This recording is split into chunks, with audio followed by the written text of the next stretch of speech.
Hey there, Heather Boyd Wire here, and if you're not already subscribed to my channel, be sure to subscribe for lots of wire art and jewelry making videos. So in today's video, I'm going to show you how to make two different kinds of earrings with spirals, one with multiple spirals and one with a dangling bead. So what you're going to need for this project are your tools. You're going to need a couple of earring hooks. If you're doing the beaded design, you're going to need a 6mm bead, and I'm using 18 gauge wire. So to get started, we're using about a 12-inch piece of wire, but always better to cut it too long than too short. So a couple inches from the top, we're just going to start the circle with our round pliers, with our small round pliers. We're just going to do a small kind of circle like that. And then what you want to do is hold the circle with your thumb and finger, and then turn it around, turn the wire around the outside. So just with kind of a flick of the wrist, we're just turning it around. So you might have to help push this with your other finger just to get it around, because the 18 gauge wire is a little thicker than the 20 gauge wire. You could definitely do this with 20 gauge wire. It's just going to be a little bit more fragile depending on how hard your wire is, but the 18 gauge seems to give it a nice kind of full body to the look of the piece. So we're just going to wind it around.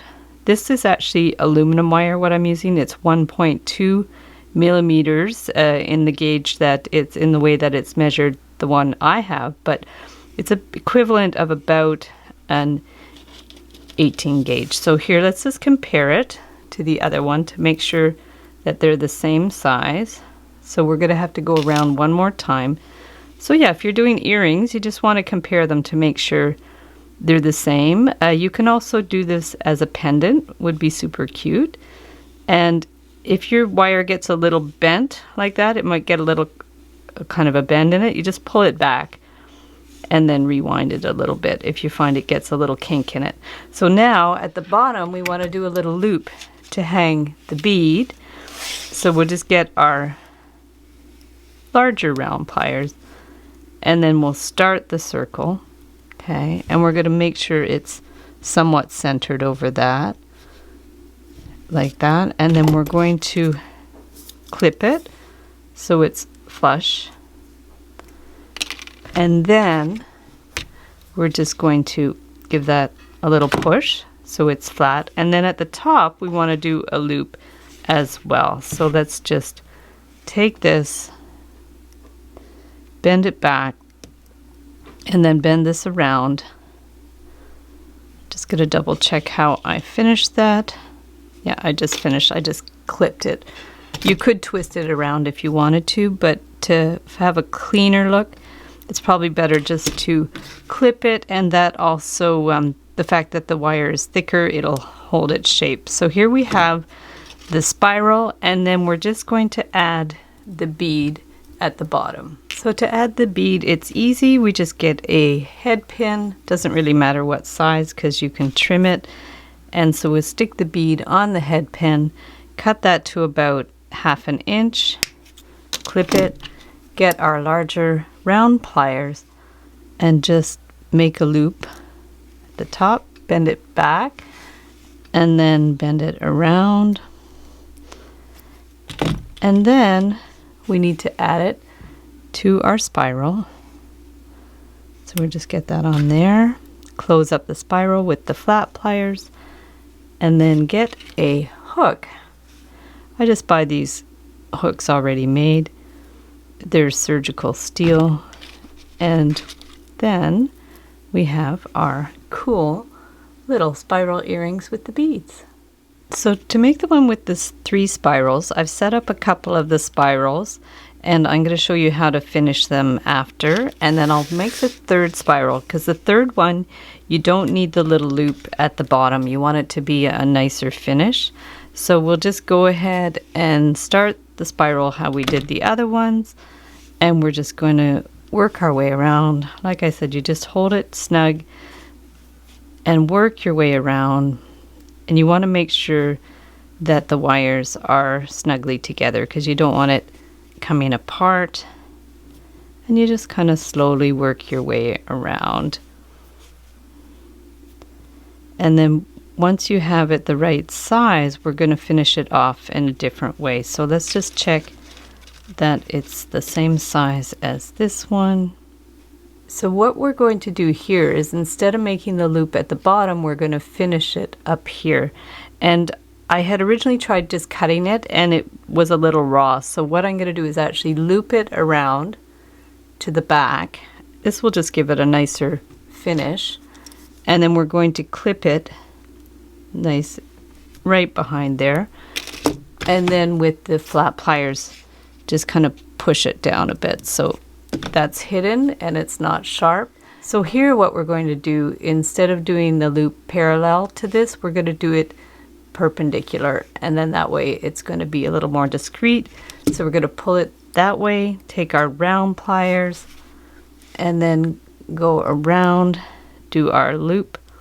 Okay, and when you do your loop, make sure it's a little bit open here so you can loop it onto the other one.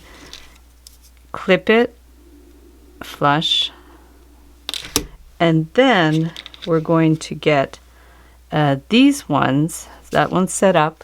We're going to do the same thing. So we want to do the loop, instead of parallel, we're going to do it perpendicular like that.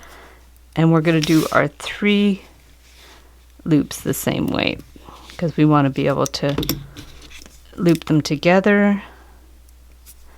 Okay, that one. And then we're going to do a 3rd one.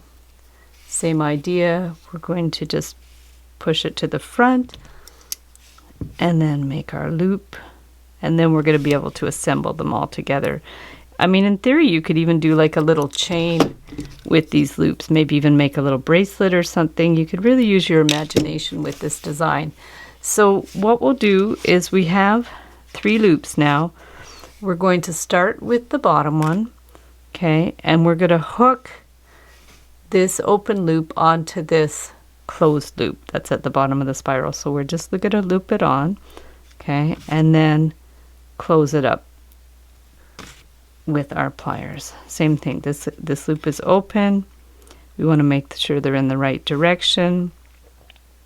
Hold it like that and then just hook it on.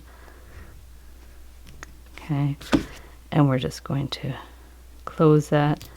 Okay, and then this one at the top, we'll just close it because it's going to go on an earring hook. Okay, so there we go. We have our 3 loops, and we'll get our hook, open up the hook.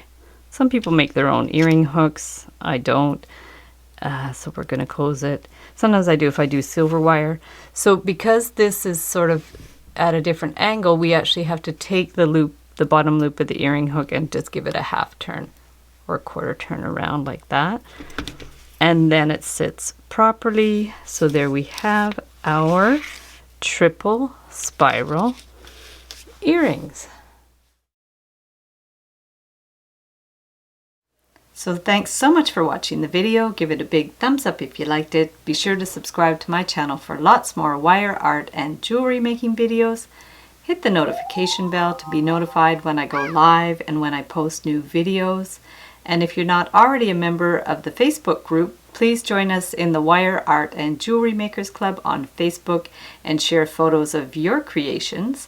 And if you don't have Facebook, no problem. You could email me photos to info@heatherboydwire.com, and I'll share them in the community section of the YouTube channel.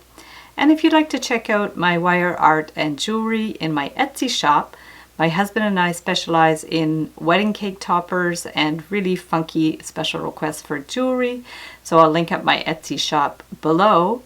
And I also offer a wire art and jewelry course. So I'll link up the course below, where you can learn some different techniques about flattening wire for bookmarks. Also, I have a tutorial on how to make special coiled wire for beads. And I have my own technique on how to twist wires together to make really beautiful trees. So thanks for watching again, and we'll see you the next time.